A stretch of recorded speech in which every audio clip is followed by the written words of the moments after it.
Assalamualaikum warahmatullahi wabarakatuh.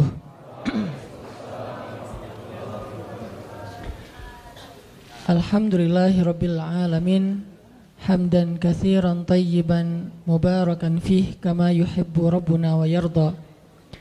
Asyhadu an la ilaha illallah wahdahu la syarikalah, lahul mulku wa lahul hamdu, yuhyi wa yumitu biyadihil khair wa huwa ala kulli syai'in qadir.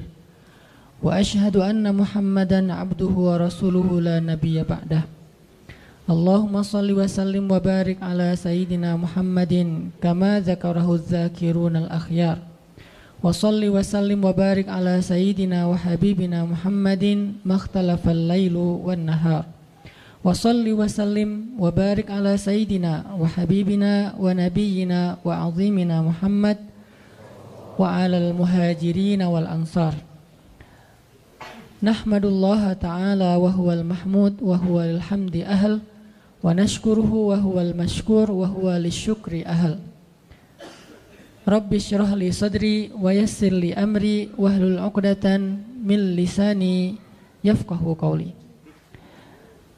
Teman-teman sahabat fillah yang selalu setia dan istiqomah untuk selalu hadir dalam tongkrongan ilmu kita di setiap Rabu malam. Mudah-mudahan Allah Subhanahu wa taala selalu memberkahi waktu dan usia teman-teman semuanya. Mudah-mudahan dimudahkan segala urusannya, diangkat derajatnya, dimuliakan dunia dan akhiratnya. Dan yang pasti disegerakan jodohnya. Kalau doa mah udah 5 tahun ya berdoa gitu ya. Tinggal eksekusi. Teman-teman semuanya, pada malam ini kita insya Allah akan membahas satu tema yang menurut saya ini penting sekali. Tema ini terkait nanti dengan banyak realitas dalam kehidupan kita, baik secara pribadi maupun secara masyarakat ataupun berbangsa. Mudah-mudahan dengan tema ini kita punya bahan berpikir, kita punya wawasan yang diambil dari referensi yang maha benar yaitu Al-Quran, dari referensi yang selalu benar yaitu Al-Hadis, agar wawasan ini bisa menjadi bahan berpikir. Kenapa? Karena anak muda itu saya pikir adalah masa yang paling baik untuk berpikir kemudian menentukan sikap dengan kritisnya, dengan logika yang tajamnya, dengan semangat atau spiritnya yang luar biasa, sehingga anak muda yang sedang memiliki potensi yang besar seperti ini, dan ini hanya sekali dalam hidup kita terjadi, yaitu di masa muda, syabab. Kalau kita tidak cukup bahan berpikir, maka akhirnya kita akan salah menentukan sikap. Baik sikap itu sikap personal maupun sikap dalam bentuk kolosal yang disebut dengan umat, disebut dengan masyarakat, disebut dengan sosial, disebut dengan bangsa. Dan nanti sikap-sikap kolektif kita itulah yang akan menentukan arah dari perjalanan bangsa yang kita cintai. Sikap kolektif kita itulah yang akan menentukan wajah dari Indonesia ke depan. Nah, sikap kolektif ini dibangun dengan berdasarkan apa? Berdasarkan wawasan-wawasan yang menjadi bahan berpikir. Jadi sedikit demi sedikit kita mencoba, walaupun kita bukan peneliti, kita itu bukan seorang filosof, kita bukan pemikir, tetapi Allah Subhanahu wa taala mengamanahkan kepada kita akal dan hati. Untuk kita gunakan akal itu dan kita jadikan hati sebagai kompas kita dalam menentukan arah. Mudah-mudahan dengan akal, hati, spirit, walaupun kita bukan berperan sebagai seorang pemikir, mudah-mudahan pemikiran-pemikiran kita itu kalau tidak pun memberi pengaruh yang besar dalam pemikiran publik, setidaknya dia bisa menjadi penentu dari pola pikir dan sikap personal kita sebagai seorang muslim. Saya anggap ini sesuatu yang penting. Kita malam ini akan membahas tentang sifat munafik. Kenapa pembahasan tentang sifat munafik ini penting? Bukan soal menghindari sifat itu. Karena kalau menghindari sifat itu mudah-mudahan buat kita mudah. Kita nggak pengen jadi orang munafik. Ada yang bercita-cita jadi munafik? Nggak mungkin ya. Bercita-cita jadi orang yang kufur kepada Allah juga lebih nauzubillah min dzalik. Dua-duanya bukan life goal siapapun di antara kita. Jadi tujuan kita membahas tentang sifat munafik bukan untuk sekedar terhindar dari sifat-sifat itu. Saya yakin di sini insya Allah nggak ada yang di dalam hatinya ada nifak, ada kemunafikan. Walaupun kita berusaha untuk terus menjaga diri agar terhindar dari sifat-sifat nifak atau kemunafikan. Dan kita membahas tema munafik juga bukan dalam rangka mau menjatuhkan satu orang ataupun satu golongan.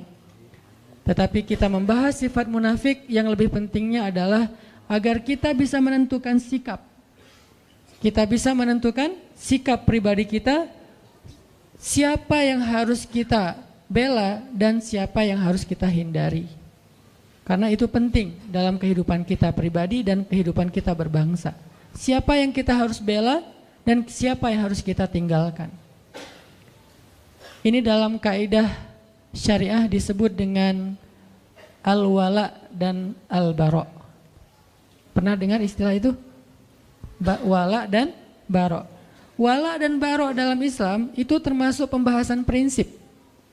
Bukan masalah-masalah furu'iyah. Furu'iyah itu masalah tambahan dalam agama. Sehingga kalau dia pun berbeda satu dengan yang lain, tidak terlalu fundamental hasilnya.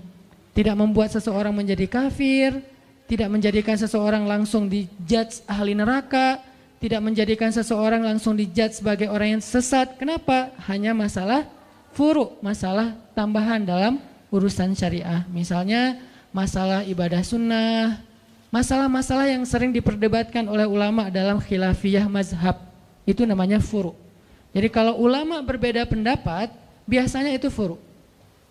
Karena ulama tidak berbeda pendapat dalam urusan yang prinsip dalam agama. Mereka tidak berbeda pendapat. Rata-rata kalau kita temukan ada perbedaan pendapat, baik itu fikih ataupun akhlak, maka biasanya itu adalah ciri-ciri permasalahan itu termasuk permasalahan furu'iyah, tambahan, cabang, bukan akarnya, tapi cabangnya. Kalau dalam masalah usul itu bahasa Arab yang jadi bahasa Indonesia, usul. Usul itu asal itu bahasa Indonesia juga asli. Karena dulu saya ngajar bahasa Arab dan saya ketika ngajar bahasa Arab bukan ngajar grammar, tapi mencoba untuk ngajarin vocab Arab yang banyak hubungannya dengan bahasa kita, biar nggak terlalu susah menghafal. Ternyata 90% dari bahasa Indonesia itu memang diserap dari bahasa Arab. Dan itu kenyataan yang nggak bisa kita pungkiri bahwa dalam pembentukan bahasa nasional kita itu ada banyak sumbangsih para ulama karena dia terserap dari bahasa Arab. Jadi asalnya asal atau asal, asli, usul ya. Semuanya bahasa Indonesia yang diambil dari bahasa Arab. Jadi asalnya sesuatu itu namanya akar. Furu, cabangnya sesuatu yang tumbuh dari akar. Nah biasanya ulama kalau berbeda pendapat dalam sesuatu pasti itu furu'iyah. Sehingga kalau kita mendengar ada pendapat yang satu mengatakan A, yang satu mengatakan B, berarti itu masalah furu'iyah. Dan kita nggak perlu ribut dalam masalah itu. Kalau masih ada yang ribut dalam masalah furu'iyah, maka dia terjebak ke dalam sebuah sikap agama yang dikenal dengan istilah takalluf. Apa itu takalluf? Takalluf itu berlebih-lebihan. Mungkin bahasa yang sedang lagi ngetren sekarang radikal. Apa itu radikal? Terlalu membesar-besarkan sesuatu yang sebetulnya kecil. Itu makna radikal dalam konteks agama kita, yaitu takalluf, melebih-lebihkan. Sesuatu yang masih bisa ditolerir tapi dibahas setiap hari. Seolah-olah itu menjadi prinsip agama. Seolah-olah yang melanggar itu langsung masuk neraka besoknya. Seolah-olah dia itu di neraka yang paling dalam. Seolah-olah dia yang paling celaka di muka bumi. Nah ini namanya takalluf. Nah, ini radikal yang sebenarnya. Terlalu takalluf dalam urusan furu, dalam urusan mazhab. Sehingga sikap kita dalam perbedaan mazhab adalah respect no judgment, menghargai pendapat yang berbeda. Jadi malam ini kita akan membahas salah satu yang usul, yaitu masalah kemunafikan. Ini yang pertama sekali Allah ceritakan di Al-Quran ketika Allah membuka surat Al-Baqarah. Walaupun surat Al-Baqarah itu turunnya belakangan, tetapi ditaruhnya di depan. Langsung setelah Ummul Kitab. Seolah-olah Al-Baqarah itu anak pertama. Karena Al-Fatihah ibunya kan? Ibunya Alkitab. Maka anak pertamanya Al-Baqarah. Anak sulung nih. Dan yang paling panjang di Al-Quran. Tapi sebagian besarnya Madaniyah, turunnya di Madinah. Walaupun berangsur-angsur. Turunnya di Madinah, tapi kok ditaruh di awal? Saking pentingnya pembahasan yang ada di dalam surat Al-Baqarah. Sampai sebagian ulama mengatakan Al-Baqarah itu sepertiga syariah. Jadi siapa yang bisa mengamalkan surat Al-Baqarah, bukan menghafal, mengamalkan surat Al-Baqarah, dia sudah mengamalkan sepertiga dari agama. Jadi siapa yang bisa mengamalkan Al-Baqarah, maka dia sudah mengamalkan sepertiga dari agama. Dan tahukah kita bahwa Umar Ibn Khattab itu mengamalkan surat Al-Baqarah butuh waktu 13 tahun. 13 tahun mengamalkan Al-Baqarah, bukan ngafal. Kalau ngafal buat mereka gampang. Bahkan di antara mereka ada yang ngafal 1 juz itu dengan sekali dengar langsung hafal. Berarti 1 jam 1 juz. Itu pemecah rekor paling dahsyat. 1 juz 1 jam. Kalau di zaman kita mungkin paling cepat 1 juz 1 hari. Itu juga udah jenius banget. Tapi sahabat menghafal 1 juz lebih 1 lembar, yaitu surat Al-An'am 1 jam. Sekali dengar. Dan 1 jam itu bukan hafalan pertama. Kalau di teman-teman teras tahfiz pasti ngerti lah. Hafalan pertama itu kan yang penting udah hafal, cuman gak lancar, belum bisa di store kan. Belum mutkin gitu. Itu sekali dengar 1 jam mutkin. Dan ukuran mutkinnya gak ada 1 huruf pun yang salah. Gak ada 1 huruf pun yang salah. Siapa dia? Abdullah ibnu Mas'ud. Yang mendengar surat Al-An'am diturunkan kepada Nabi, Nabi bacakan, dia dengar, sekali dengar langsung kata dia, ya Rasulullah saya sudah hafal. Kata Nabi, ya Abdullah coba kamu baca. Dibaca dalam keadaan menghafal, gak ada 1 huruf pun yang salah. Itu bukan mutkin lagi, udah copy paste itu. Kita kadang-kadang copy paste aja masih ada yang ketinggal, komanya, emotikonnya gak kebawa gitu kan ya. Ini benar-benar dahsyat. Ternyata bukan itu masalahnya. Kenapa Umar kok mengamalkan Al-Baqarah 13 tahun? Bukan soal hafalannya, bukan soal membacanya. Ngamalin 1 ayat demi 1 ayat sampai dawam. Butuh 13 tahun mengamalkan Al-Baqarah. Saking luar biasanya surat Al-Baqarah. Sehingga Allah Subhanahu wa taala menyebutkan dan meletakkan Al-Baqarah menjadi surat pertama setelah Al-Fatihah. Bisa dibilang dia adalah surat-surat pembuka di dalam Al-Quran. Lalu ketika kita membaca surat Al-Baqarah, maka prolog atau mukaddimah dari kepalanya surat Al-Baqarah, headline-nya surat Al-Baqarah itu adalah langsung Allah berbicara tentang 3 golongan manusia. Di awal kita buka Al-Baqarah langsung Allah bicara tentang 3 golongan manusia. Golongan pertama mukmin, ada di ayat 1 sampai 5. Berapa ayat? Cuman 5 ayat. Lebih efektifnya lagi 4 ayat, karena alif lam mim itu termasuk ayat mutasyabihat yang tidak ada yang tahu artinya selain Allah. 5 ayat berbicara tentang orang mukmin. Kemudian golongan kedua orang yang kafir, artinya orang yang ingkar kepada Allah Subhanahu wa taala, enggak percaya dan tidak beriman. Berapa ayat? Cuman 2 ayat. Ayat 6 dan ayat 7. Beres itu Allah bicara tentang orang munafik dari ayat 8 sampai ayat 16. Berapa ayat? 9 ayat. Dari ayat 8 sampai ayat 16. 9 ayat bicara tentang orang munafik.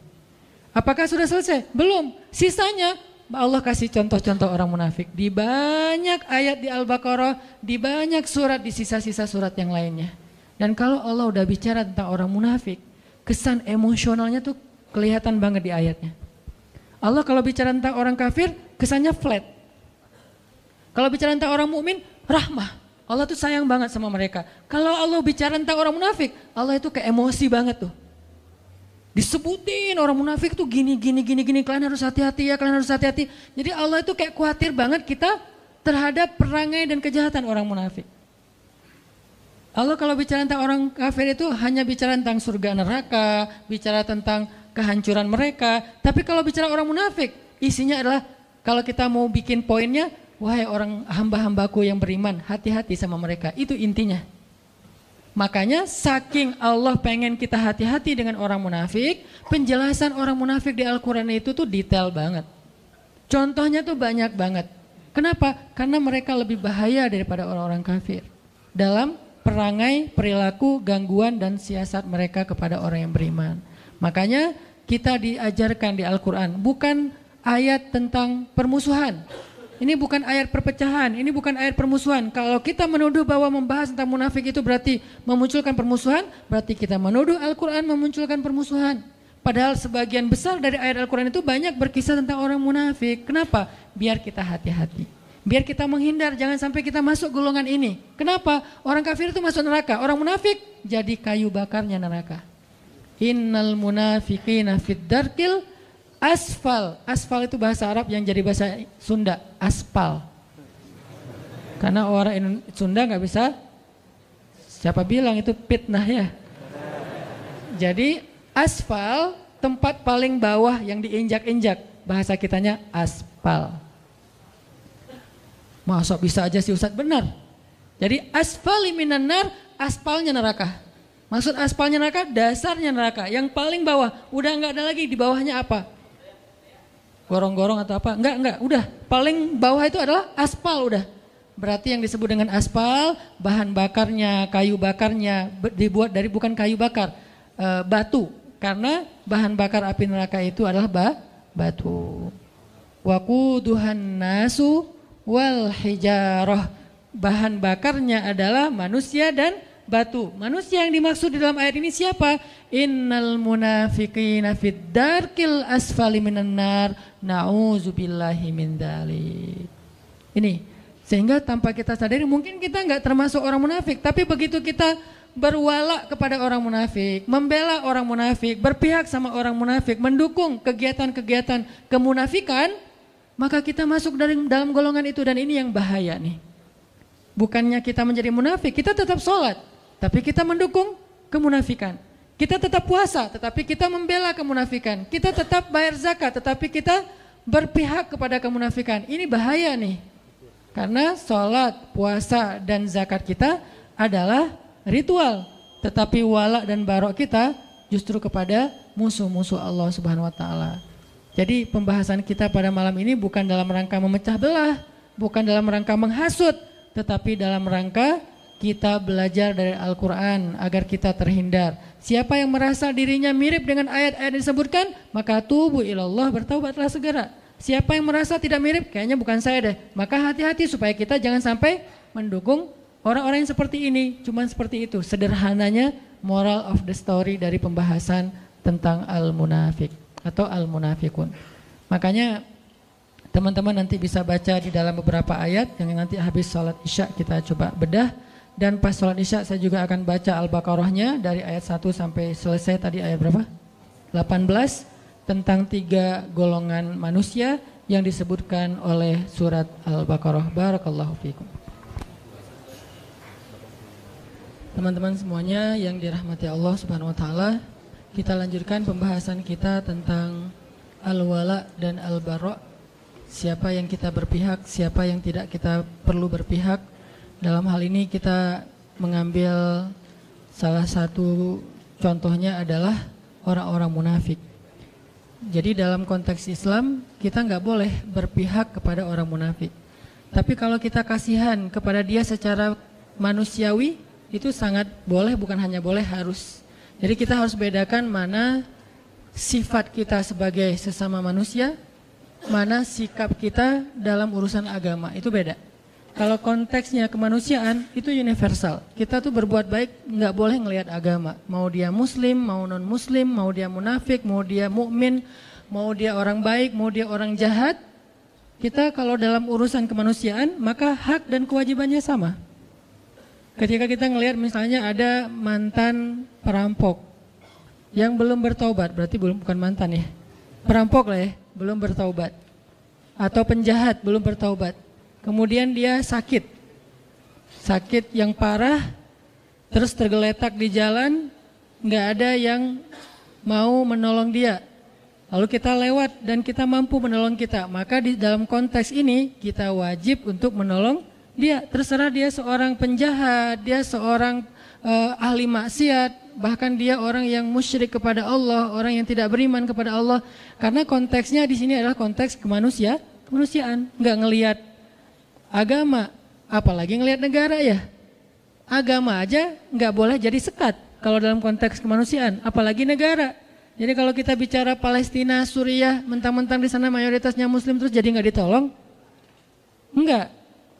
Jadi agama aja bukan masalah, apalagi negara. Mentang-mentang mereka bukan orang Indonesia, jadi bukan tanggung jawab kita. Enggak. Kalau dalam konteks kemanusiaan, bahkan kalau dia adalah orang Yahudi sekalipun, atau dia orang pagan sekalipun yang menyembah batu ataupun kayu atau menyembah patung, kalau dia adalah terzolimi, maka tugas kita adalah menolong dia dengan apapun yang kita bisa. Makanya kemarin ada salah satu pasien kanker di Bandung, beliau kebenaran non-muslim.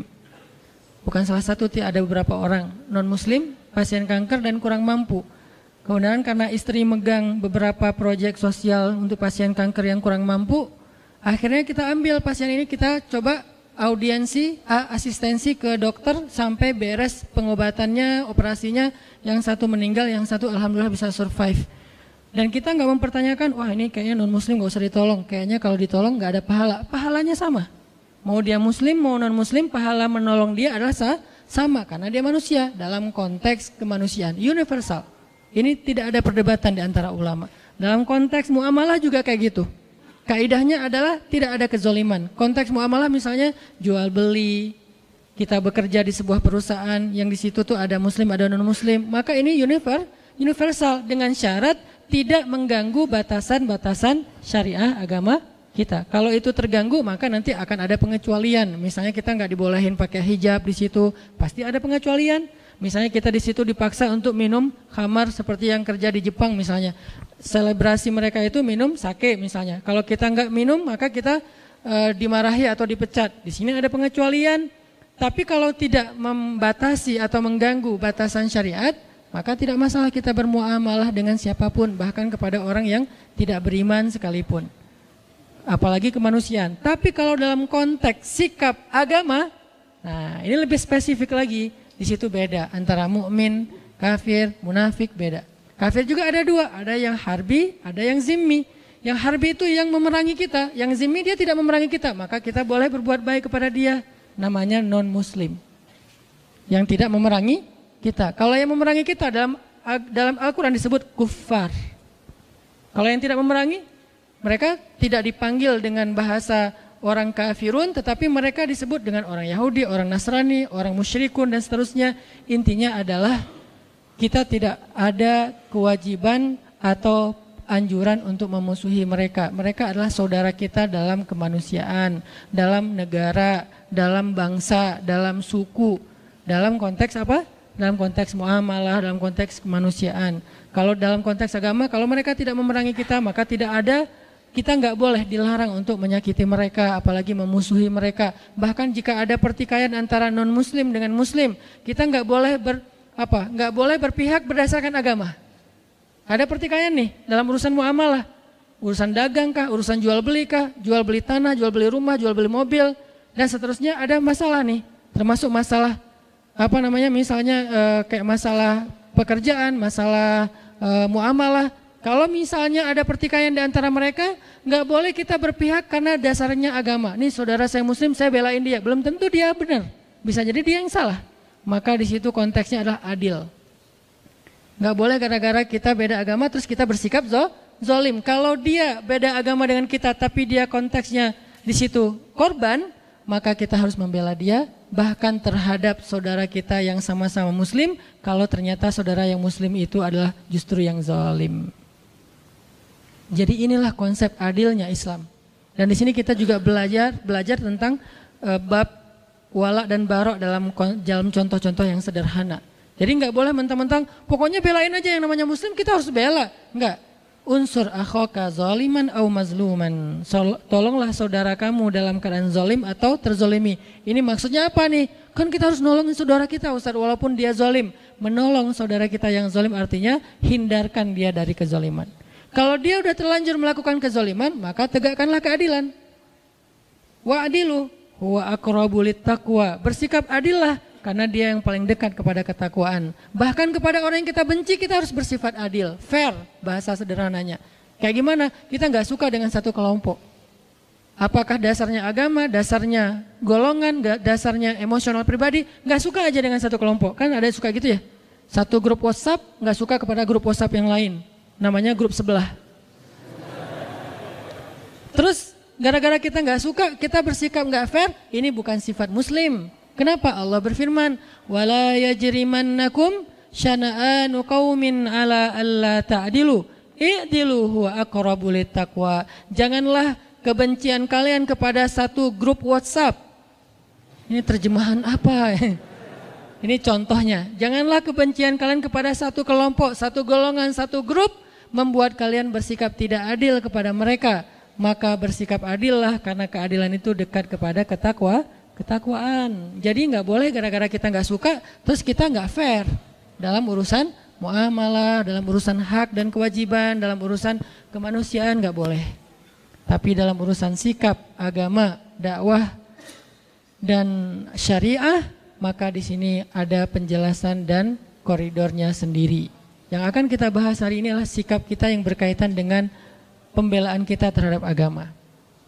Menegakkan agama Allah Subhanahu wa taala. Dan hal yang perlu kita pahami yang akhir-akhir ini mulai agak dikhawatirkan, ditakut-takuti sehingga kita jadi resah. Menegakkan agama itu bukan berarti meruntuhkan negara. Sejak kapan agama dan negara itu kontradiktif? Sejak kapan? Gara-gara kita negakkan agama lantas meruntuhkan negara? Nggak mungkin. Kalau dia meruntuhkan negara berarti dia meruntuhkan agama. Itu satu paket. Kalau dia meruntuhkan negara, memecah belah negara berarti dia memecah belah umat, memecah belah agama, meruntuhkan agama. Sama itu. Dan kalau dia menegakkan agama, maka dia menegakkan negara. Karena satu paket, nggak bisa dipisahkan. Siapa yang berbuat rusak di muka bumi, maka dia telah melanggar ayat Allah Subhanahu wa taala, yufsiduna fil ard. Mereka merusak di muka bumi, walakin la yash'urun. Cuman mereka enggak ngerasa. Jadi Allah menyuruh kita untuk islah, memperbaiki, imarah, membangun, bukan justru merusak. Jadi enggak mungkin orang yang pengen menerapkan agama dalam konteks pribadinya berarti jadi masalah dalam sebuah tatanan negara, itu enggak mungkin. Kalau dia memahami agama itu secara komprehensif, bukan parsial.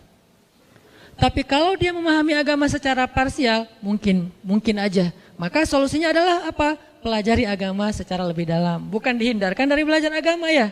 Kalau kita dilarang untuk belajar agama, berarti kita dibiarkan untuk awam tentang kebenaran.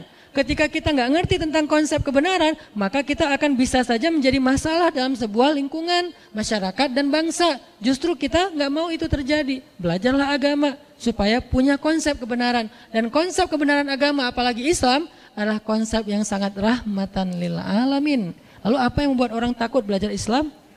Kalau setelah belajar Islam dia menjadi rahmah bagi alam semesta. Sekarang kita buat program dakwah lingkungan, yaitu dengan less waste. Itu adalah syariat Islam. Jangan berpikir less waste itu hanya masalah isu lingkungan, isu climate change dan segala macam. Bukan, ini bukan masalah lingkungan, bukan masalah alam, bukan masalah ozon. Ini masalah agama. Sehingga ketika ini saya coba presentasikan kepada para ustadz-ustadz bangun negeri, mereka semuanya sepakat ini tuh masalah agama. Lalu saya tanya, kenapa dakwah nggak pernah mengangkat isu ini? Oh ya, kita baru ngeh sekarang. Ya udah yuk kita angkat isu ini, isu lingkungan. Biar orang lihat Islam itu bukan cuma narasi ibadah. Islam itu bukan cuma sholat 5 waktu, walaupun itu wajib dan tidak ada perdebatan tentangnya. Tetapi dia belum komprehensif, dia masih parsial. Terlalu zoom in-nya kedekatan. Coba zoom out lagi deh. Ketika kita zoom out tentang Islam, kita akan melihat hal-hal yang lain yang luar biasa tentang Islam. Makanya kalau kita pengen menjadi solusi bagi bangsa, pengen jadi kebaikan bagi bangsa, bahkan bagi manusia, bahkan bagi alam semesta, maka belajarlah agama. Makanya kita perlu belajar tentang sifat munafik agar kita tidak terjebak di dalam sifat ini. Saya nggak tahu, mungkin suatu saat di antara teman-teman yang hadir sekarang akan jadi pejabat kah suatu hari nanti? Akan jadi seorang penguasa kah? Mungkin di sini ada yang calon presiden tahun 2000 sekian yang kita nggak tahu ya. Tiba-tiba presiden 2050. Ustadz, saya dulu mah jamaah latif. Wah, Masya Allah ya. Kan kita nggak ngerti kan? Jadi ketika nanti antum diberikan amanah kekuasaan oleh Allah, baik itu dalam bentuk jabatan maupun dalam bentuk eksistensi di tengah-tengah masyarakat, public figure, maka kita jangan sampai tanpa sadar terjebak mengambil sikap orang munafik, dan itu bahaya banget. Dan saya yakin semua kita akan jadi pemimpin, terutama yang di depan, minimal pemimpinnya si dia, ya. Kita memimpin keluarga dengan sikap orang munafik bahaya, apalagi memimpin masyarakat, lingkungan sosial, jangan, bahaya. Memimpin masjid aja, kita harus tahu dulu mana wala dan mana barok, kalau enggak kacau. Memimpin RT, RW. Nah, balik lagi kepada pembahasan tentang Al-Baqarah dan Al-Munafikun. Al-Baqarah dan Al-Munafikun, ini rata-rata kalau kita baca di Al-Quran, suratnya itu semuanya atau hampir semuanya surat Madaniyah. Rata-rata surat yang membahas tentang orang munafik itu surat Madaniyah. Apa arti surat Madaniyah? Atau ayat Madaniyah? Sebagian besar jawabannya surat dan ayat yang turun di Madinah, gitu? Ternyata bukan. Surat Madaniyah bukan surat yang turun di Madinah. Surat Madaniyah surat yang turun setelah hijrah. Ayat Madaniyah bukan ayat yang turun di Madinah, tapi ayat Madaniyah ayat yang turun setelah hijrah. Kalau dia turun di Mekah tapi setelah hijrah, namanya Madaniyah, bukan Makkiyah. Jadi bukan soal tempat, tapi fase dakwah, periodisasi dakwah. Yang turun setelah hijrah semuanya Madaniyah. Mau dia turun di Madinah, mau turunnya di Bani Quraidah, mau turunnya di Khaybar, mau turunnya di misalnya Mekah ketika terjadi perjanjian Hudaibiyah, semuanya Madaniyah. Walaupun turunnya bukan di kota Madinah. Jadi ukurannya adalah peristiwa hijrah. Makanya hijrah ini menjadi sesuatu yang penting dan berharga dalam Islam. Sampai dia menjadi nama penanggalan dalam Islam, tahun Hijriyah. Kenapa nggak diambil peristiwa yang lain yang besar juga? Ada Bi'sah, awal Nabi dapat wahyu, namanya tahun Bi'sah 1, Bi'sah 2, Bi'sah 3. Sehingga kita nggak tahu tahun Hijriyah, tahunnya tahun Bi'sah, yaitu dapat wahyu pertama. Kenapa nggak Isra Mi'raj, peristiwa yang besar kan, sampai naik ke langit ketemu dengan Allah, sehingga disebut dengan Mi'raj 1, Mi'raj 2, Mi'raj 3, sekarang tahun Mi'raj 1400 sekian Mi'rajiyah misalnya. Kenapa enggak Mi'raj? Kenapa enggak perang Badar? Badar 1, Badar 2, Badar 3. Kenapa enggak wafatnya Nabi? Wafat Nabi 1, wafat Nabi 2, seperti agama yang lain setelah wafatnya Nabi mereka. Kenapa hijrah? Saking pentingnya peristiwa hijrah dalam Islam yang merubah banyak hal dalam konsep dakwah. Itu kenapa kita mengangkatnya menjadi sebuah isu yang kemudian kita jadikan tren, yaitu tren hijrah. Jadi hijrah itu bukan akal-akalannya Hanan Attaqi. Hijrah itu bukan tren yang baru-baru ini muncul. Hijrah itu ada di Al-Quran, ada di hadis. Bagaimana kita takut terhadap sesuatu yang ada konsepnya di Al-Quran, yaitu hijrah. Orang yang berhijrah namanya muhajirin. Orang yang menerima orang yang berhijrah namanya ansor ya. Salah satu cita-cita kita ke depan apa? Mempersaudarakan Viking Bobotoh sama The Jack. Mempersaudarakan Aremania sama Bonek. Itu cita-cita barisan bangun negeri, para guru sekarang. Kita persaudarakan 4 supporter bola terbesar di Indonesia. Ikonnya supporter bola. Kalau berhasil mu'akhad bainal Viking wa The Jack wa baina Aremania wa Bonek, berarti dakwah ini luar biasa. Lewat apa? Lewat hijrah. Alhamdulillah dulu teman-teman motor kan lewat hijrah juga. Kita akhirnya berubah dari yang disebut awalnya orang nyebutnya geng motor, kemudian menjadi ormas. Di dalamnya ada divisi dakwah. Kemudian kita belajar Islam bareng-bareng. Kemudian banyak yang bertobat. Kemudian akhirnya gerakan teman-teman dari XTC, Moonraker, Brigas, GBR ngapain? Jadi panitia ta'lim, kan bagus kan?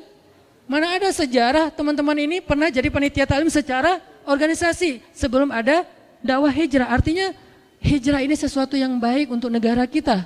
Banyak mengubah hal. Ke depan kita akan lihat 4 supporter bola untuk bersaudara. Setelah bersaudara jadi apa mereka? 1 jadi muhajirin, 1 jadi ansor. Siapa muhajirin, siapa ansor? Yang tandingnya tandang muhajirin. Yang tandingnya kandang ansor. Nanti ketika muhajirin yang tandang datang ke kota lawannya disambut dengan tola al-badr. Kan seru ya? Kebayang nggak nyambut dejak di Padalarang gitu ya, mereka datang bertruk-truk gitu disambut di Padalarang, tola al-badru alaina. Wah, saya di depan tuh pakai mic. Vokalisnya saya sama Ebit tola al-badru alaina. Itu perilaku ansor, bukankah itu kebaikan? Berarti hijrah teh. Gara-gara ada hijrah, ada muhajirin, ada ansor. Terus apalagi perilakunya? Ansor yu'thiruna ala anfusihim walau kana bihim khasasah. Mendahulukan muhajirin daripada dirinya walaupun dia butuh kepada sesuatu itu. Silakan teman-teman jejak masuk duluan, kita belakangan ke stadion. Masuk. Udah selesai, udah ansor masuk. Teman-teman Viking Bobotoh masuk. Di dalamnya saling mendoakan kebaikan. Semoga kalian menang. Enggak, kalian aja yang menang. Kan seru ya? Ini nih baru namanya hijrah. Itu tuh cita-cita saya banget dari dulu. Pelan-pelan saya membangun network, membangun basis sosial, membangun bargaining supaya punya agreement yang cocok dengan level-level tertentu. Pelan-pelan sekarang masuk. Alhamdulillah teman-teman di Jakarta mulai dekat dengan Bung Ferry. Di kita di sini ada Mang Yana. Pelan-pelan suatu saat nggak ada lagi adegan pembunuhan, pengeroyokan, kezoliman yang kayak sering kita lihat baik di Dejek maupun di Bobotoh sama-sama punya korban, nggak ada lagi. Yang ada saling mendoakan. Semoga kalian menang. Kalian aja. Akhirnya rame lagi gara-gara itu ya. Saling mendoakan kebaikan. Ternyata gara-gara saling mendoakan, fair, nggak ada yang menang. Seri. Asal tanding di sini seri. Asal tanding di Jakarta seri. Yang lain baru kita doakan yang berbeda. Artinya kayak luar biasa gitu. Nanti pas pulang dianterin, dikasih bekal, bawain apa misalnya, sebutlah oleh-oleh Bandung, khas Bandung gitu kan ya. Buah-buah yang ranum atau apalah gitu kan. Bawain peyem kayak apalah. Bawain bala-bala, banyakin cengeknya, kasih.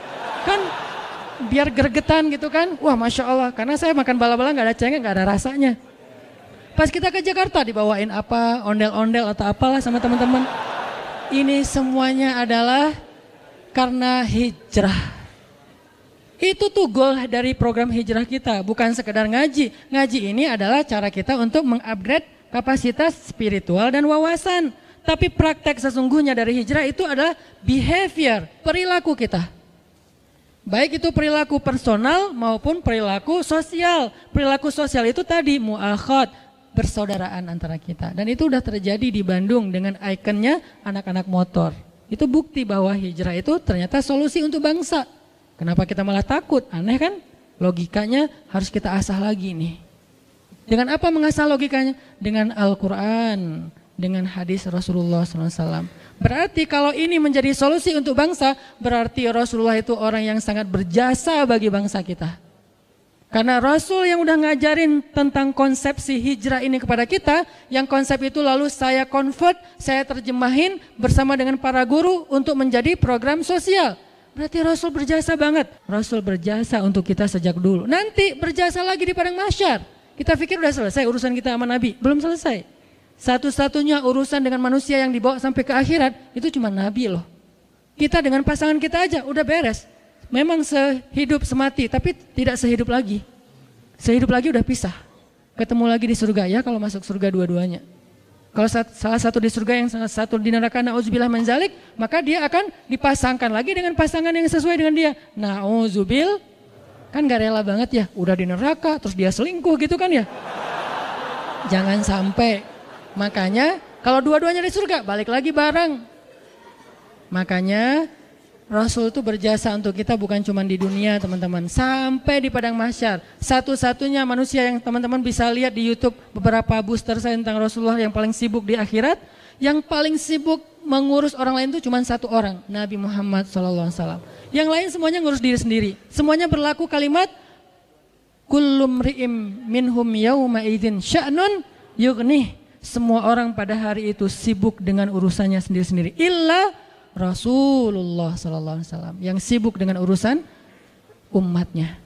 Makanya nggak terputus urusan kita dengan Nabi, nggak terikat dengan zaman, tempat, terus sampai lintas zaman dunia dan akhirat. Jadi kita balik lagi Ternyata pembahasan tentang orang munafik itu muncul setelah hijrah. Bukan di Madinah, setelah hijrah. Kenapa baru muncul munafik ini? Gerakannya, kekacauannya setelah hijrah. Karena Islam setelah hijrah itu mulai eksis. Sebelum hijrah, Islam itu tertindas. Islam itu tersembunyi, hanya ada di beberapa golongan-golongan kecil, yaitu orang-orang yang lemah di kota Mekah. Tapi setelah hijrah, Islam itu eksis, kuat, berpengaruh.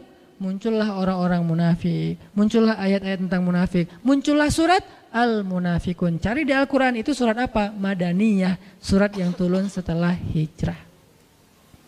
Jadi nggak heran kalau kemunafikan dalam berbagai macam bentuk-bentuknya itu muncul setelah Islam semakin eksis dan berpengaruh. Orang mulai datang ke masjid beramai-ramai.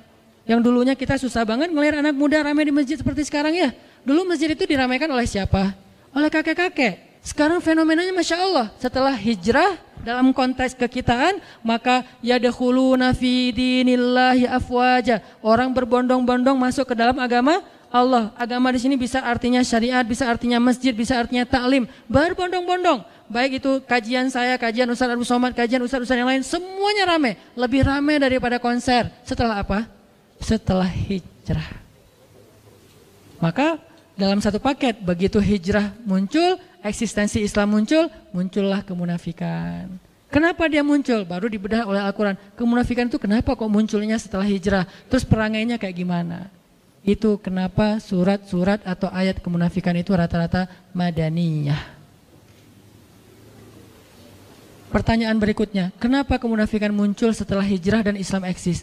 Salah satu masalahnya adalah ciri-ciri orang munafik atau golongan munafik adalah dengki.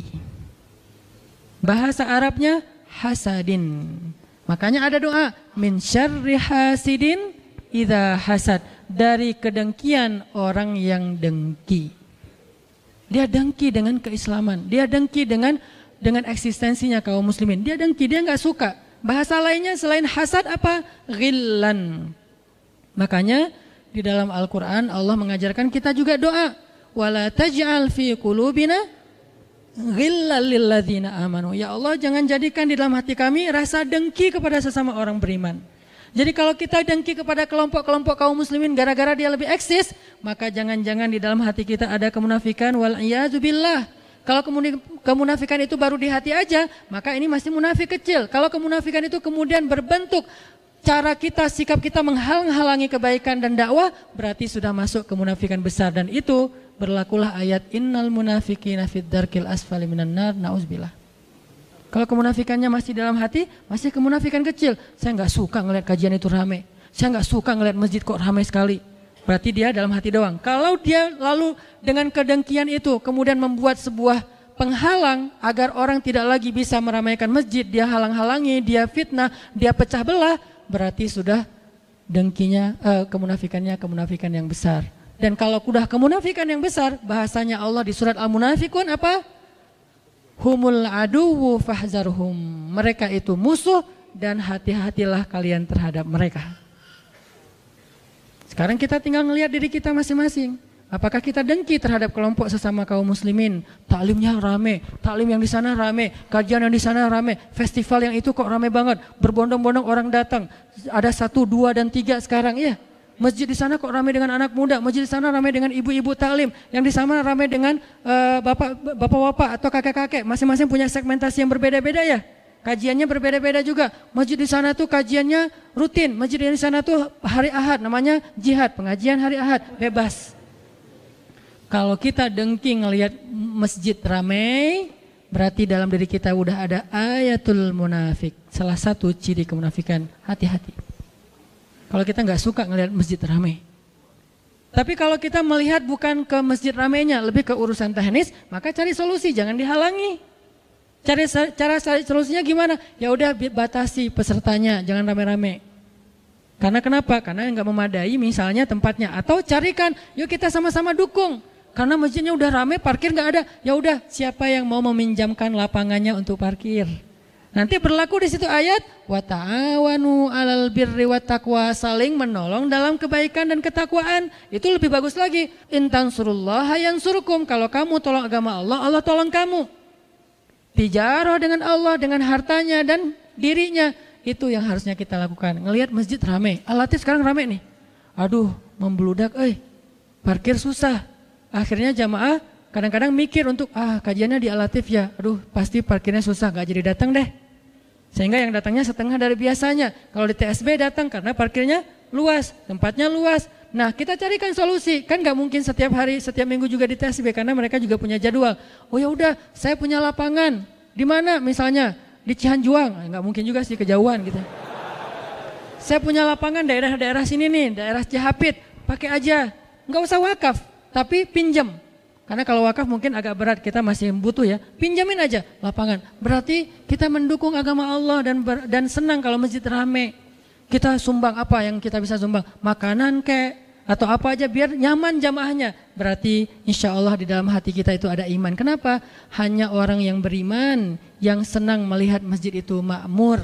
Innama ya'muru masajidallah man aman. Sesungguhnya yang memakmurkan masjid Allah dan senang dengan makmurnya masjid, man amana billah, orang yang beriman kepada Allah.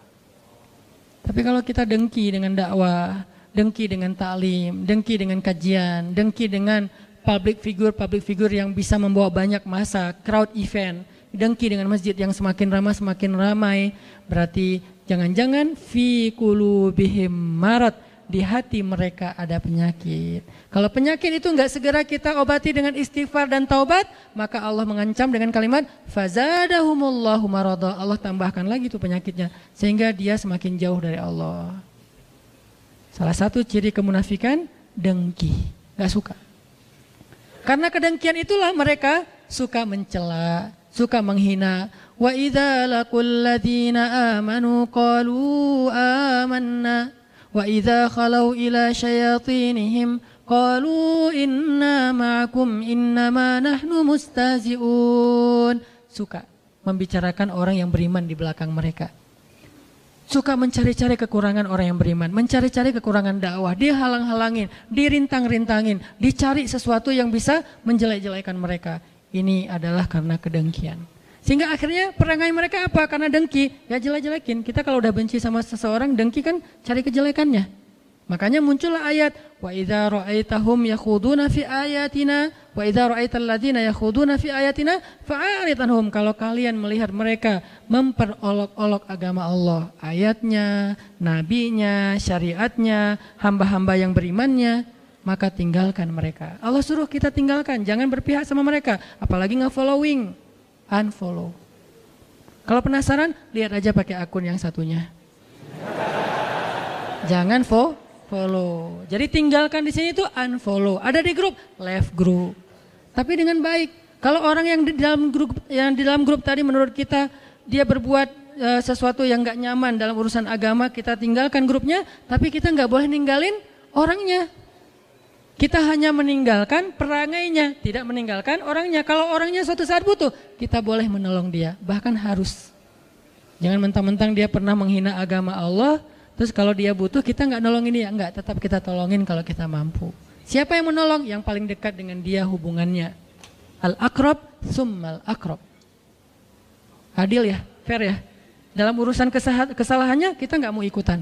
Tapi dalam urusan kebutuhan manusiawinya kita akan menolong dia. Itu fair banget. Itulah rahmatan lil alamin. Itu Islam. Bukan ditinggalkan sama sekali. Itu ekstremis. Bukan juga berpihak banget sama dia. Itu namanya cari muka. Atau dia labil nggak punya sikap. Islam itu wasaton, tengah-tengah. Arti tengah-tengah bukan labil. Dia dalam satu hal bersikap tegas, di sifatnya dalam hal yang lain dia bersikap penuh dengan kasih sayang. Satu, dengki, penyakitnya. Dua, penyakit munafik adalah sombong. Penyakit hatinya orang munafik adalah sombong. Memandang orang-orang yang beribadah kepada Allah, memandang orang-orang yang taat kepada Allah itu rendah. Dianggap mereka orang yang rendahan. Sehingga mereka nggak mau gabung dengan orang-orang yang beribadah ini. Terjadi di Al-Baqarah, wa idza qila lahum aminu kama amanan nas. Kalau dibilang ke mereka, yuk kita beriman seperti orang-orang sudah pada beriman. Apa jawaban mereka? Qalu anu'minu kama amanas sufaha. Masa kami mau beriman seperti orang-orang sufaha? Apa arti sufaha? arazil. Apa arti arazil? Rendahan. Jadi mereka menganggap rendah kepada orang lain. Menganggap orang yang gak sukses, orang yang miskin, orang yang gak educated, orang yang terbelakang, orang yang misalnya primitif, orang yang enggak modern, orang yang misalnya konservatif atau apapun lah istilah-istilahnya ini, sehingga dia selalu melihat Islam itu rendah aja. Islam ini ya kasihan, Islam ini penuh dengan masalah, Islam ini jelek, Islam ini apa? Dia selalu melihat kejelekan kaum muslimin dan merendahkan kaum muslimin. Ini karena sombong. Dan ketika kita baca di surat Al-Kahfi, ada perumpamaan yang Allah angkat dari sebuah kisah tentang dua orang laki-laki kan? Yang satu diberikan harta dan diberikan pengikut yang banyak, followersnya banyak. Yang satu lagi nggak diberikan harta dan tidak diberikan pengikut yang banyak, dia bukan selebgram. Yang selebgram ini bilang, harta saya lebih banyak dan pengikut saya lebih kuat. Ternyata hasilnya apa dengan kesombongan dia? Akhirnya Allah Subhanahu wa taala membinasakan dia dengan ditenggelamkan ke dalam bumi dan dibakar hangus seluruh harta-hartanya oleh Allah Subhanahu wa taala. Ini karena sombong. Dan kesombongan adalah salah satu di antara dosa besar, sampai disebut sebagai di antara mengambil satu di antara dua kain Allah Subhanahu wa taala. Jadi kalau dalam ibadah umroh dan haji itu kita pakai ihram, ada yang bawahan, ada yang atasan, seperti rida. Maka kata Allah, Allah punya dua helai kain. Nah, salah satunya adalah kesombongan. Siapa yang menyombongkan diri, dia telah mengambil salah satu di antara pakaian Allah. Arti pakaian Allah itu kehormatan Allah, dan itu nggak boleh diambil oleh makhluk. Hanya Allah yang boleh sombong. Makanya al-mutakabbir cuma Allah. Kita nggak boleh. Sehingga siapapun yang di dalam hatinya ada mithqala dzarrah, sekecil zarrah kesombongan, la yadkhulul jannah, tidak akan masuk surga. Hati-hati dengan sifat sombong. Mungkin kita merasa bahwa kita lebih luas pandangan atau wawasannya karena kita kuliah di luar negeri. Boleh, tapi jangan memandang orang lain rendah. Kita boleh banyak baca buku-buku ilmiah, filsafat segala macam, boleh, tapi jangan memandang orang lain itu bodoh, cuman kita doang yang pintar sendiri, nggak bisa. Kita mungkin punya kawan banyak, tapi jangan menganggap orang lain kuper. Anak masjid mah kurang gaul, kurang banyak teman dan seterusnya. Nggak bisa, sehingga kita merasa gengsi untuk duduk dengan anak masjid. Gengsi untuk duduk di teras masjid, gengsi untuk duduk di dalam masjid, gengsi untuk duduk dalam dakwah. Nggak boleh, ini adalah kiber. Ini adalah sombong, dan kesombongan itu salah satu sifat orang munafik. 2. Yang ketiga, di antara ciri-ciri orang munafik yang harus kita hindari adalah mereka suka cari muka. Apa cari muka? Kalau di dalam surat An-Nisa itu disebutkan dengan bahasa mudzabdzabina baina dzalik. La ilaha ula wa la ilaha ula. Dia enggak ke sini, enggak ke sana. Dia tergantung kondisi. Kalau lagi orang Islam kuat, dia tiba-tiba mengaku bahwa dialah yang paling banyak, dia mendukung Islam banget, buat dia Islam itu adalah segalanya, segala macam. Tapi begitu ketemu dengan yang anti-Islam, dia bilang kita ini sama. Nah, ini munafik banget nih. Kan kita nyebutnya hipokrit kan? Karena dia bermuka dua. Sekali kita jadi teman, dia jadi teman kita, sekali jadi musuh kita. Di depan jadi teman, di belakang jadi musuh. Nah, ini kemunafikan. Dan ini kadang-kadang prakteknya bukan hanya dalam urusan agama, termasuk dalam urusan ngegeng ya. Dalam ngegeng di grup, kan dia ada di 2 grup. Kebenaran dia orangnya santuy kan. Jadi nggak pernah left grup. Di grup ini dia ada, di grup sebelah juga ada. Di grup sebelah dia ngomongin grup yang ini. Di grup ini dia ngomongin grup yang sebelah. Nah ini paling bahaya nih. Orang yang kayak gini yang grup harus nge-leave-in dia. Jangan dia yang left, karena dia nggak akan pernah left grup. Grup yang harus left dia. Caranya grup left dia, bikin lagi aja grup baru, cuman dia doang yang nggak di-invite. Karena dia adalah racun di dalam tubuh kita yang memecah belah di antara kita. Jadi menghasut di sana, menghasut di sini. Akhirnya namimah. Kalian tahu nggak di grup sebelah lagi ngomongin apa? Ngomongin apa? Ngomongin kalian. Aku tuh nggak bohong ya. Ini aku capture, aku forward, di forward. Soalnya aku sayang sama kalian. Jadi aku ngomongin apa yang mereka omongin tentang kalian. Itu bukan sayang. Itu namanya namimah, adu domba. Karena yang benar gimana? Kalau kita pun tahu mereka membicarakan yang sini, jangan sampai orang ini tahu. Kenapa? Biar nggak rame. Kita diamin. Cukup sampai di kita aja. Jangan di save. chatnya, jangan di capture. Terus gimana kalau perlu del chat? Chatnya kita di delete supaya kita nggak ada kesempatan untuk memberitahu ke sebelah. Terus kalau ditanya, di grup sebelah lagi ngomongin kita ya? Enggak kok. Oh, bohong dong kalau gitu Ustadz. Salah satu dusta yang dibolehkan di antara 3 adalah dusta demi mendamaikan di antara 2 orang mukmin yang bertengkar. Tapi niatnya mendamaikan ya, bukan cari keuntungan. Ada 3 kan dusta yang dibolehin. 1, dusta dalam perang. Masa perang kita jujur? Kami itu pasukannya jumlahnya sekian, strateginya ini. Jadi kalian siap-siap ya, nanti kita ketemu ya. Di mana ketemunya? Sherlock dong. Nah, ini perang atau janjiannya. Dalam perang, kata Nabi, al-harbu khida. Perang itu tipu muslihat. Jadi kalau dalam peperangan orang berbohong, menipu musuh, itu sesuatu yang dibolehkan. Emang harusnya kayak gitu. Masa mau jujur? Saya orangnya nggak bisa bohong. Kalian mau nanya apa? Nggak bisa bohong. 2, mendamaikan di antara mukmin yang bertengkar ya, bukan mukmin yang lagi baik-baik aja terus kita bohong, enggak, lagi bertengkar. Yang 3, berdusta untuk masa lalu terhadap pasangan halal. Dengan niat mau bertaubat dan melupakan, bukan modus pengen balikan. Ketemu di reuni, buka puasa bersama, pasangan kita nanya pas pulang, kenapa sih dia tadi ngeliatin kamu terus? Biasa, mantan pacar. 10 tahun loh kita pacaran, Pak. Itu nggak boleh. Aku kan orangnya jujur, Pak, nggak ada yang ditutup-tutupin. Nggak boleh, itu jujur yang membinasakan. Jujur yang berdosa, nggak boleh jujur. Terus gimana? Nggak, mungkin dia kayak lagi pangkling aja ngeliat kok aku udah nggak pakai kacamata misalnya atau apalah ya. Bilang apa aja, tapi dengan niat kita nggak akan balikan, bukan jadi modus. Kalau modus, innallaha alimun bidzatis sudur. Allah lebih tahu isi hati. Nah, orang munafik itu suka mencari muka. Sekali ngomongnya A, sekali ngomongnya Z. Pertama dia menghina kita, tapi di sisi lain dia memuji kita. Ini maunya apa sebetulnya? Nah ini nih nggak bisa dipegang orang kayak gini.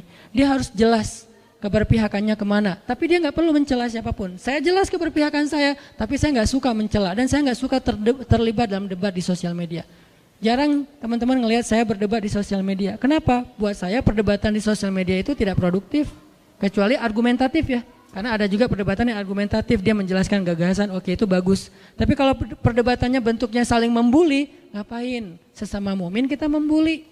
Nah, sesama yang ke masjid jangan saling mengganggu. Udah aja yang datangnya sholatnya apa misalnya qobliyahnya dua, yang nggak pakai qobliyah juga mangga. Kan ada masjid yang nggak pakai qobliyah, sholat tertentu kan, habis azan langsung iqomah, kecuali kalau kita memang karena ada taklim. Ada juga yang walaupun bukan rawatib, dia nunggu orang supaya nanti bisa iqomah udah penuh jamaahnya. Ini mazhab. Dia bermuka dua, yudzabzabina baina dzalik. Yang keempat, di antara ciri orang munafik itu adalah memecah belah. Wa idza qila lahum la tufsiduna fil ard qalu innama nahnu muslihun. Kalau dikasih nasihat janganlah kalian merusak di muka bumi, salah satu di antara maksud merusak adalah memecah belah. Jadi ajaran kita, narasi kita, ajakan kita, broadcast kita, postingan kita harusnya mempersatukan. Tapi kita tetap harus mengedukasi. Jangan gara-gara kita takut memecah belah terus akhirnya kita diam dan tidak mengedukasi apa-apa. Ketika kita posting tentang Suriah, tentang Rohingya, tentang Suriah, kita mengangkat sesuatu agar masyarakat aware untuk membantu. Bukan kita sedang memecah belah. Ketika kita bicara tentang negara, bukan memecah belah, tetapi agar kita semuanya aware dan care dengan negara kita. Yang membangun negara itu bukan cuma para politikus, kita rakyat juga punya hak membangun negara dengan karya. Makanya kita saling share supaya yuk kita bangun negara bareng-bareng. Dimulai dari mana? Karena kita muslim dari masjid. Tapi jangan sampai kita saling menjelekkan dan kemudian akhirnya menjudge orang lain. Yang kelima, orang munafik itu adalah ucapannya manis. Makanya Allah berfirman di surat Al-Munafikun, kalau kalian melihat penampilan mereka, kalian akan kagum. Karena penampilan mereka kayak orang-orang yang berpendidikan, ilmiah banget. Kemudian kalau mereka bicara, kalian akan takjub mendengar ucapan mereka. Ucapannya itu kayak yang benar gitu. Kayak yang benar. Padahal mereka itu berargumen untuk menumpulkan pemahaman orang terhadap agama Allah Subhanahu wa taala. Jadi tidak semua orang yang pandai bicara berarti harusnya dia benar. Maka yang menjadi ukuran kebenaran dan yang salah bukan argumentasi seseorang, tetapi apa dasarnya, apa referensinya. Kalau dasar dan referensinya ayat Allah, hadis Rasulullah SAW, maka mudah-mudahan dia adalah orang yang berkata qaulan sadida, ucapan yang jujur, ucapan yang benar. Tapi kalau yang dia bicarakan itu justru bertolak belakang dengan ayat Allah, bertolak belakang kaidahnya, bukan mana ayatnya. Kadang-kadang nggak harus persis ayatnya, tetapi dia tidak bertolak belakang dengan ayat Allah, maka itu benar. Tapi kalau bertolak belakang, Allah mengatakan tutup aurat, dia bilang suruh buka. Allah mengatakan nikahlah, dia bilang jangan nikah. Nah ini bertolak belakang nih. Kalau bertolak belakang, kita jangan lihat argumennya, tapi lihat dalilnya. Bertentangan gak dengan agama Allah? Bertentangan gak dengan syariat? Kalau ada orang mengajak, yuk kita nikah segera mungkin, nikah muda. Jangan takut, nanti Allah yang kasih rezeki. Karena saya udah mempraktekkan itu. Saya udah punya pengalaman dan pengalaman itu saya share. Saya menikah gak punya modal. Menikah nggak punya modal, tapi Allah modalkan, kemudian Allah mudahkan segala urusan. Punya anak awalnya nggak punya modal, makanya bawa ke bidan karena yang paling murah. Akhirnya bidannya lagi sekolah, saya lahirin sendiri. Istri saya ngelahirin, saya yang bidanin maksudnya. Ngebidanin sendiri. Kenapa? Karena nggak sanggup membawa ke rumah sakit. Tapi apakah udah berakhir hidup saya? Enggak. Setelah itu Allah kasih rezeki, ujian rezeki. Karena kenapa? Fa inna ma'al usri yusra. Sehingga saya mengajak, memotivasi anak muda, yuk nikah. Tujuannya apa? Biar kita tidak terjebak dalam pergaulan bebas, perzinahan yang diawali dengan pacaran, yang diawali lagi dengan pacaran Islami. Ya, karena semuanya adalah bahasa talbisul iblis. Kita tinggalkan pacaran, udah pacarannya habis nikah aja. Itu tuh goals dari saya membawa tema-tema jomblo fisabilillah. Bukan masalah jomblonya sebetulnya, masalah fitnah, masalah menjaga kehormatan, tapi mengajak menikah. Tapi kemudian muncul lagi wacana untuk mempersulit pernikahan. Nah ini juga bahaya nih. Makanya kita harus sama-sama meneliti mana yang terbaik untuk bangsa kita. Cari solusi. Kalau menurut saya anak muda itu dikasih beasiswa nikah. Siapa yang menikah beasiswa mahar. Kemudian bahkan di beberapa negara di Turki itu siapa yang menikah dengan perempuan Suriah itu dibiayai oleh negara. Kenapa? Karena perempuan Suriah itu tidak ada yang merawat. Mereka itu pengungsi, mereka yatim piatu. Jadi siapa yang menikahi perempuan Suriah, maka dibiayai oleh negara. Walaupun nggak harus gitu-gitu amat juga sih. Ntar yang belakang protes, Ustaz emang harus ke Suriah? Nggak juga sih. Ini contoh ya, contoh.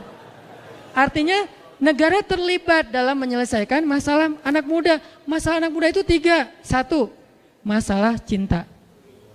Apa solusi negara untuk masalah cinta? Beasiswa menikah. Keren kan? Kedua, masalah anak muda itu adalah karir. Apa solusi negara? Menciptakan lapangan pekerjaan, memudahkan pendidikan, menggratiskan pendidikan. Itu yang kedua. Yang ketiga, masalah anak muda, entertain. Entertain itu tempat ruang mereka untuk kolaborasi, komunikasi, berkreasi, berkarya, termasuk mereka yang senang dengan olahraga, main segala macam. Sediakan ruang-ruang anak muda, youth space gitu ya.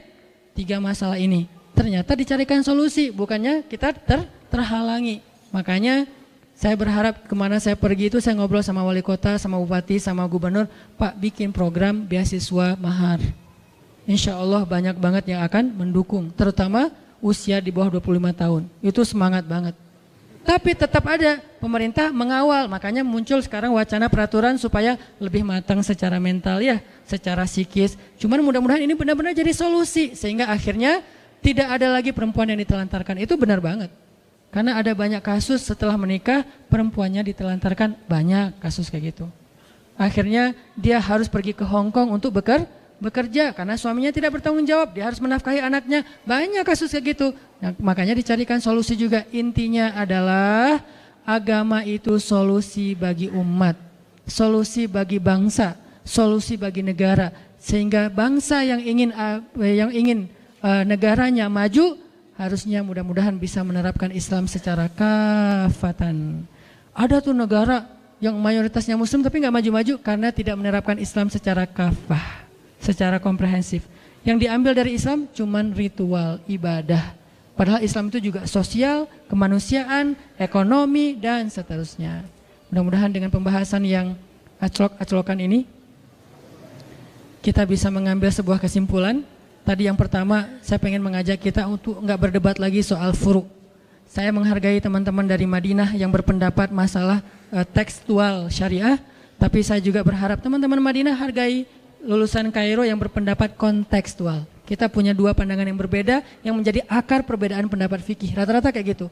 Saya, Ustadz Abdul Somad, dan beberapa ustadz yang lulusannya dari Kairo biasanya pendapatnya kontekstual. Tapi teman-teman yang rata-rata dari Mekah Madinah biasanya berpendapat tekstual dan itu baik, dua-duanya baik. Ada pendapat dan dalilnya yang sama bahkan. Tinggal saya menghargai satu. Dua, kita harus belajar tentang Islam secara komprehensif. Biar kita nggak terjebak di dalam ritual saja. Seolah-olah kalau udah hijrah masuk masjid udah selesai urusan kita, enggak. Kita harus peduli dengan keluarga kita, peduli dengan tetangga kita, peduli dengan lingkungan dan masyarakat kita. Walaupun tidak harus peduli tentang mantan kita. Jadi kita peduli kepada sosial. Mantan gimana pedulinya? Suruh orang lain aja yang peduli. Kita fokus dengan diri kita supaya bisa move on. Yang ketiga, pelajarilah sesuatu yang buruk supaya kita bisa menghindarinya, bukan supaya kita melakukannya. Makanya seorang ulama bernama Ibnul Musayyab mengatakan, orang semuanya belajar masuk surga, sedangkan saya belajar tentang neraka. Semua orang belajar tentang surga, gimana biar bisa masuk surga duluan tanpa hisab segala macam. Tapi saya belajar tentang neraka agar saya bisa menghindarinya. Jadi kita kadang-kadang belajar tentang sifat orang yang beriman, tapi kadang juga kita belajar tentang sifat orang munafik agar kita bisa terhindar dari sifat kemunafikan. Barakallahu fikum. Mudah-mudahan Allah cabut kedengkian dari hati kita, kesombongan dari hati kita. Jangan sampai kita menjadi termasuk orang-orang yang menghalang-halangi jalan Allah, menghalang-halangi agama Allah, menghalang-halangi dakwah di jalan Allah Subhanahu wa taala. Yasudduna an sabilillah, mereka menjadi batu sandungan di jalan Allah Subhanahu wa taala. Mudah-mudahan kita tidak termasuk golongan tersebut dan mudah-mudahan Allah Subhanahu wa taala membimbing kita agar kita menjadi orang yang mukminuna haqqa, mukmin yang sebenar-benarnya. Barakallahu li wa lakum. Wassalamualaikum warahmatullahi wabarakatuh.